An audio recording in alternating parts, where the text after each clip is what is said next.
Hello viewers, আসসালামু আলাইকুম। আমার unlock English with Suman YouTube চ্যানেলটিতে আপনাদেরকে স্বাগতম। এই পর্যায়ে আমরা ডেফিনিট আর্টিকেল অর্থাৎ দায়ের ব্যবহার নিয়ে আলোচনা করব। তবে দায়ের আমি টোটালি 9 থেকে 10টা ব্যবহার আলোচনা করব, যেটা একটা ভিডিওতে আলোচনা করলে অনেক বেশি হয়ে যাবে, তাই আমি এটা 2টা বা 3টা অংশে আলোচনা করব। এটা হচ্ছে প্রথম অংশ। তো দেখেন, দায়ের মিলনগুলোকে আমি আমার মতো করে ভেঙে ভেঙে সাজিয়ে নিয়েছি আমি একটু ডিফারেন্টভাবে, যাতে করে আপনার বুঝতে খুব সহজ হয়। তো দায়ের অ্যাট ফার্স্ট যে ব্যবহারটা আসতেছে তা হচ্ছে, দেখেন rule number 1, the plus noun plus of. অর্থাৎ যদি কোনো নাউনের পরে অফ থাকে তাহলে আপনি তার সামনে দা লিখবেন, হ্যাঁ, অথবা দি লিখবেন। এখানে এক ঢিলে 3 পাখি মারা যায়। দেখেন, ধরে নেন আপনি দা প্লাস নাউন পাইলেন, এর পরে আছে গ্যাপ দেয়া, তাহলে কি লিখবেন? অফ লিখবেন। আবার ধরে নেন আপনি নাউন বা অফের সামনে গ্যাপ পেয়েছেন, দা লিখবেন। আবার আপনি দেখতেছেন দা লেখা আছে, অফ লেখা আছে, মাঝখানে লেখা আছে একটা গ্যাপ, তখন আপনি কি লিখবেন? একটা নাউন লিখবেন। এটা দিয়ে আপনি পার্টস অফ স্পিচে শনাক্ত করতে পারবেন। একটা উদাহরণ দিই, ধরুন আমি লিখলাম this is the go of the world. হ্যাঁ, this is the go of the world. এটাই পৃথিবীর নিয়ম বা এটাই পৃথিবীর রীতি। এখন আপনাকে যদি এখানে মার্ক করে বলে, দাদা লেখে বলেন তো আন্ডারলাইন করা ওয়ার্ডটা কোন পার্টস অফ স্পিচ, তো আপনি দেখতেছেন সামনে দা আছে, পরে অফ আছে, মাঝখানে একটা ওয়ার্ড আছে, সেটা নিঃসন্দেহে কি? অবশ্যই নাউন। আচ্ছা, যেটা বললাম আর কি, তো রুলটা হচ্ছে এরকম, the plus noun plus of. হ্যাঁ, নাউন এবং অফের সামনে গ্যাপ থাকলে দা বসে, দা এবং অফের মাঝখানে গ্যাপ থাকলে নাউন বসে, দা এবং নাউনের পরে গ্যাপ থাকলে সাধারণত অফ বসে। তবে এটার দুইটা একটা ব্যতিক্রমও থাকতে পারে, যেমন a man of letter, A lot of. যাই হোক, ব্যতিক্রমগুলোতে আমরা যাচ্ছি না, ব্যতিক্রমগুলো আপনাকে মুখস্থ করে অতিক্রম করতে হবে।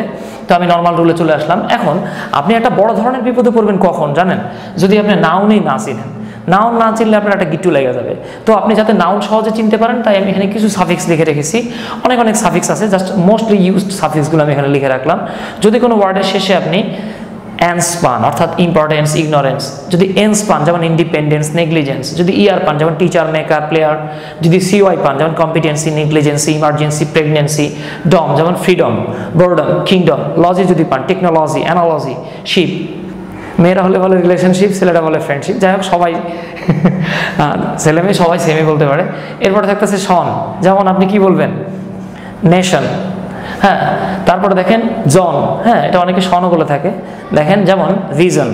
হ্যাঁ, এরপরে টিএইচ যেমন হেলথ, ওয়েলথ, ডেথ, লেন্থ, নেস যেমন আপনি বলতে পারেন ইগারনেস।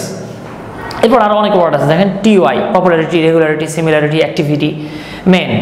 হ্যাঁ, আপনি অনেক পাবেন, যেমন এলিমেন্ট, এনভায়রনমেন্ট। এছাড়া ভার্বের সাথে আইনজি যোগ হলে সেটা নাউন হিসেবে কাজ করতেও পারে, নাও করতে পারে। এই জন্য আমি এখানে শর্ত প্রযোজ্য লিখে রেখেছি। তো ভিউয়ার্স, এগুলো আপনাকে মনে রাখতে হবে। আপনাকে পার্টস অফ স্পিচ না চিনলে আর্টিকেল ব্যবহার করতে খুবই কষ্ট হয়ে যাবে। হ্যাঁ, তো দেখেন আমরা 1 নম্বর উদাহরণ লিখে রেখেছি, dash importance of English can't be described in a single sentence. ইংলিশের গুরুত্ব এক বাক্যে বর্ণনা করা যাবে না। তো দেখেন ইম্পর্টেন্স, ANCE আছে, তাই এটা একটা নাউন, পরে আছে অফ, তাই আপনি নির্দ্বিধায় এখানে লিখে ফেলবেন দা।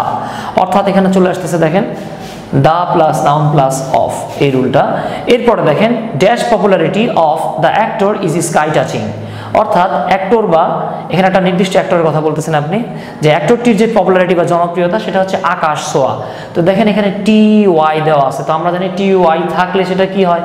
নাউন হয়। নাউনের পরে অফ আছে, আপনি সামনে কি লিখবেন? দা লিখবেন। হ্যাঁ, আবার দেখেন পরের সেন্টেন্সে আমরা চলে যাচ্ছি, I know little about dash elements of this mixture. তো আপনি দেখতেছেন এলিমেন্ট বা এস যোগ হয়েছে প্লুরাল হওয়ার কারণে। তো আপনি জানেন মেইন থাকলে নাউন হয়, পরে আসে অফ, নিঃসন্দেহে দা লিখে ফেললেন। হ্যাঁ, এরপর লাস্টে দেখেন অ্যাট দ্য এজ অফ 15 বছর বয়সে শি মেড মি ফার্স্ট, সে প্রথম আমার সাথে সাক্ষাৎ করেছিল। আচ্ছা দেখেন, তো এইজ হচ্ছে কি একটা নাউন, তো এখানে নাউন আছে, পরে দেয়া আছে অফ, সামনে আপনি কি লিখবেন? দা লিখবেন। তো ভিউয়ার্স, এই ছিল আর্টিকেলের বহুল ব্যবহৃত একটা নিয়ম। আপনাকে সাধারণত বিশেষ করে যখন প্যাসেজ আর্টিকেল দেওয়া হয়, মোটামুটি এই নিয়ম থেকে একটা না একটা পাওয়ার সম্ভাবনা খুব বেশি থাকে। হ্যাঁ, অর্থাৎ কোনো নাউনের পরে অফ পাইলে সাধারণত শতকরা 95% ক্ষেত্রে এই রুলটা কাজে লাগে। সেটা হচ্ছে নাউনের পরে অফ থাকলে সামনে দা বসে। তো এটাই হচ্ছে 1 নম্বর নিয়ম। চলুন আমরা এখন 2 নম্বর নিয়মটা দেখে নিই। ভিউয়ার্স, এখন আমরা দায়ের রুল নাম্বার 2 দেখব। হ্যাঁ, দেখেন রুল নাম্বার 2 হচ্ছে আপনি যদি কোনো একটা সেন্টেন্সে কম্পারেটিভ একটা সেন্টেন্সের পরপর দুটো কম্পারেটিভ পান, সেক্ষেত্রে দুটোর আগেই দা লিখবেন এবং এক্ষেত্রে প্রথম কম্পারেটিভের বাংলা অর্থ হবে যত বা যতই এবং দ্বিতীয় অংশের বাংলা অর্থ হবে তত অথবা ততই। হ্যাঁ, তো আপনারা যাতে কম্পারেটিভ ডিগ্রিগুলো চিনতে পারেন তাই আমি এখানে চেনার উপায় লিখে রেখেছি, যেমন টল, টলার, টলেস্ট, টল, টলার। এই যে দেখেন চেনার উপায় হচ্ছে গিয়ে শেষে ইআর থাকবে অথবা কোনো ওয়ার্ডের সামনে মোর অথবা কোনো ওয়ার্ডের সামনে অর্থাৎ অ্যাডজেক্টিভের সামনে লেস থাকবে। হ্যাঁ, তো চলুন আমরা একটু উদাহরণগুলো দেখে নেই। যেমন দ্য সুনার, দ্য বেটার। দেখেন এখানে একটা কম্পারেটিভ প্লাস এখানে আরেকটা কম্পারেটিভ, দুটোর আগে যদি গ্যাপ থাকতো আপনি দুটোর আগেই দা লিখতেন। এক্ষেত্রে বাংলা অর্থ হয় কি দেখেন যত তত, যেমন দ্য সুনার দ্য বেটার অর্থাৎ যত আগে বা যত শীঘ্রই তত উত্তম। হ্যাঁ, শুভ কাজে দেরি করতে নাই, করে ফেলবেন। আচ্ছা, এরপরে দেখেন 2 নাম্বারটা দেখেন দ্য ক্লোজার দ্য বেটার অর্থাৎ যত কাছে তত ভালো। আপনারা দ্য ক্লোজার দ্য বেটার এই লেখাটা দেখবেন ক্লোজার টুথপেস্টের প্যাকেটে লেখা থাকে, অর্থাৎ ক্লোজার দিয়ে দাঁত মাজার পরে তার যত কাছে যাবেন ততই ভালো হবে, তবে শর্ত হচ্ছে ক্লোজার দিয়ে দাঁত মেজে যাবেন। হ্যাঁ, এই জন্য লিখতে দেখেন দ্য ক্লোজার দ্য বেটার, যত কাছে তত ভালো। এরপর দেখেন দ্য মোর দ্য ম্যারিয়ার, বাংলা হচ্ছে যত বেশি তত খুশি। মোর একটা কম্পারেটিভ, আপনারা জানেন মাছ, মোর, মোস্ট, আর মেরি, মেরিয়ার, মেরিয়েস্ট, যত বেশি তত খুশি। একইভাবে দেখেন the more she gets the more she wants, সে যত পায় তত চায়, তার চাওয়ার কোনো শেষ নাই। এরপরে দেখেন the more you read the more you learn, তুমি যতই পড়বে তুমি ততই শিখবে, অথবা বলতে পারেন যতই পড়িবে ততই শিখবে। হ্যাঁ, এরপর দেখেন last the more he gets, সে যত বেশি পায় the less he becomes happy, সে তত কম খুশি হয়, অর্থাৎ তার লোভ বেশি, তার আপনি যতই দেন ততই কম খুশি হয়, বলবে আরও চাই আরও চাই। তো ভিউয়ার্স, এই হচ্ছে গিয়ে দায়ের সেকেন্ড রুল। এখন আমরা রুল নাম্বার 3-তে জাম্প করব। ভিউয়ার্স, এখন আমরা দায়ের 3 নাম্বার রুলটা দেখব। এটা খুবই সহজ এবং খুবই কমন এবং সবাই জানেন আপনারা, তারপর আমি লিখে রাখলাম দেখেন দা প্লাস সুপারলেটিভ ডিগ্রি। যে কোনো সুপারলেটিভ ডিগ্রির পূর্বে সবসময় কি বসে? দা বসে। সুপারলেটিভ ডিগ্রি চেনার উপায় হচ্ছে ইএসটি, মোস্ট অথবা লিস্ট থাকবে। হ্যাঁ, যেমন দেখেন Soma is the cutest girl in my friend list, আমার ফ্রেন্ড লিস্টে সবচাইতে কিউট মেয়ে হচ্ছে সোমা। হ্যাঁ, দেখেন এখানে ইএসটি আছে, এটা সুপারলেটিভ ডিগ্রি, তাই আমরা তার পূর্বে কি লিখলাম দেখেন দা লিখলাম। হ্যাঁ, তারপরে দেখেন this is the most important part of the story, এই গল্পের সবচাইতে ইম্পর্টেন্ট পার্ট, দেখেন মোস্ট ইম্পর্টেন্ট, এই যে দেখেন এটা একটা সুপারলেটিভ, তাই আমরা এর আগে দা লিখলাম। একইভাবে দেখেন Raju is the stingiest person in our area, আমাদের এলাকার সবচাইতে স্টিনজি আর স্টিনজিয়েস্ট। স্টিনজি শব্দের অর্থ হচ্ছে কিপটা বা কৃপণ। রাজু হচ্ছে আমাদের এলাকার সবচাইতে কি কৃপণ ব্যক্তি। আচ্ছা, এরপরে দেখেন the tallest student of our class, আমাদের ক্লাসের সবচেয়ে লম্বা পোলাটা বা সবচেয়ে লম্বা স্টুডেন্টটা হ্যাজ ফেল করেছেন। এরপরে দেখেন I am the happiest person of the world, আমি পৃথিবীর সবচাইতে সুখী মানুষ, চেহারা দেখলে বুঝতে পারেন। তো ভিউয়ার্স, এই হচ্ছে দায়ের 3 নাম্বার রুল। এখন আমরা 4 নাম্বার রুলে জাম্প করব। ভিউয়ার্স, এখন আমরা দায়ের 4 নাম্বার রুলটা দেখব। দেখেন দায়ের 4 নাম্বার রুলটা অনেক বই অনেকগুলো রুল বানানো আছে, তো আমি এগুলোকে কেটে ছেটে আমার মতো করে একটাতে বানিয়ে নিয়েছি। দেখেন, হ্যাঁ, এটা হয়তো অন্যান্য বইও আপনারা পেতে পারেন, যে দা প্লাস সিঙ্গেল এক্সিস্টেন্স অর্থাৎ একক অস্তিত্ব, যেগুলো দুনিয়াতে এক পিস, 2-4টা ব্যতিক্রম যদি বাদ দেন, এছাড়া দেখেন যেগুলো দুনিয়াতে এক পিস বা একটাই বা একটা নির্দিষ্ট বিষয়কে বোঝানো হয়, সেগুলোর ক্ষেত্রে আমরা এই নাউনগুলোর পূর্বে সাধারণত দা লিখব। যেমন দেখেন দ্য ওয়েস্ট, দ্য ইস্ট, এই যে দিকগুলো, ভাই আমার জায়গায় পূর্ব দিক একটা, আপনার জায়গায় কি আরেকটা? ধরেন আমি ঢাকায় আছি, আমার এখানে পূর্ব দিক যদি এটা হয়, তাহলে আপনার এখানে পূর্ব দিক কি এটা? না, আসলে আমরা হয়তো ভ্রমণের কারণে দিক ভুলে যাই, কিন্তু দিকটা একটাই থাকে। হ্যাঁ, আচ্ছা, তো পূর্ব দিক বলেন, পশ্চিম দিক বলেন, উত্তর দক্ষিণ যাই বলেন না কেন, দিক আসলে একটাই, আমরা হয়তো ভুলে যাই। তাই দেখেন যেহেতু দিক একটা একক অস্তিত্ব, তাই তার পূর্বে কি বসলো? দা বসলো। একইভাবে দেখেন দা পদ্মা, দা যমুনা, পদ্মা বলতে একটাই নদী আছে। হ্যাঁ, পদ্মা বলতে অনেকগুলো নদী নাই, যমুনা বলতে অনেকগুলো নদী নাই, এক পিস নদী।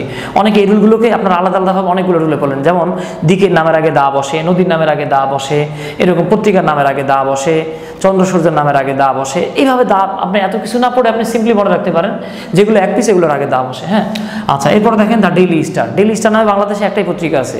হ্যাঁ, এরপর দেখেন নয়া দিগন্ত নামে একটাই পত্রিকা আছে। হ্যাঁ, আবার দেখেন দ্য সান, দ্য মুন, ভাই সূর্য আমাদের এখানে একটা, আপনাদের দিকে আরেকটা না, সূর্য দেখেন একটাই, চন্দ্র একটাই, অর্থাৎ যেগুলো সিঙ্গেল এক্সিস্টেন্স এগুলোর পূর্বে কিছু ব্যতিক্রম ছাড়া সব ক্ষেত্রে আপনি কি লিখবেন? দা লিখবেন।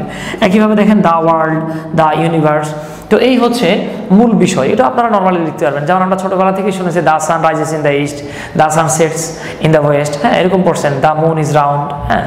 তো আমরা দেখা গেছে অনেক সময় তো বুঝতাম না সবগুলোর আগে কেন দা আসতেছে, এই কেন আসতেছে না, এগুলো তো একটা। আচ্ছা দেখেন, তো সিঙ্গেল এক্সিস্টেন্স যেগুলো এক পিস, নর্মালি এগুলোর আগে আমরা দা লিখি। এই ছিল আর্টিকেলের 4 নাম্বার রুল। এখন আমরা 5 নাম্বারে জাম্প করব।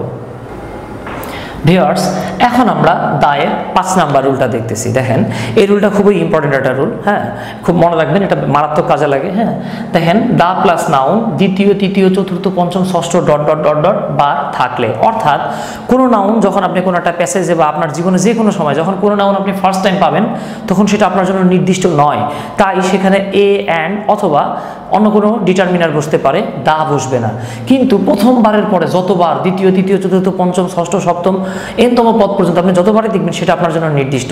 তাই প্রথমবারের পরে একটা নাউন যতবারই থাকবে ততবার তার পূর্বে আপনি দা লিখবেন। আমি উদাহরণ দিয়ে আপনার জন্য ক্লিয়ার হয়ে যাবে। দেখেন, রূপা হ্যাজ গিভেন মি ড্যাশ রোজ, রূপা আমাকে গোলাপ দিল। এখানে দেখেন যেহেতু এস যোগ করা হয় নাই, তাই আমি বুঝতেছি একটা গোলাপ। আর দেখেন এখানে গোলাপের কথা প্রথমবার উল্লেখ আছে, তাই আমি লিখলাম রূপা হ্যাজ গিভেন মি আ রোজ, রূপা আমাকে একটা গোলাপ দিল, ড্যাশ রোজ। এই যে দেখেন রোজটা দ্বিতীয়বার বলতেছি, তাই আমি এখানে লিখতেছি দা রোজ, কারণ প্রথমবারের পরে যতবার থাকবে ততবার আমরা দা লিখবো। দ্য রোজ ইজ রেড, গোলাপটা লাল।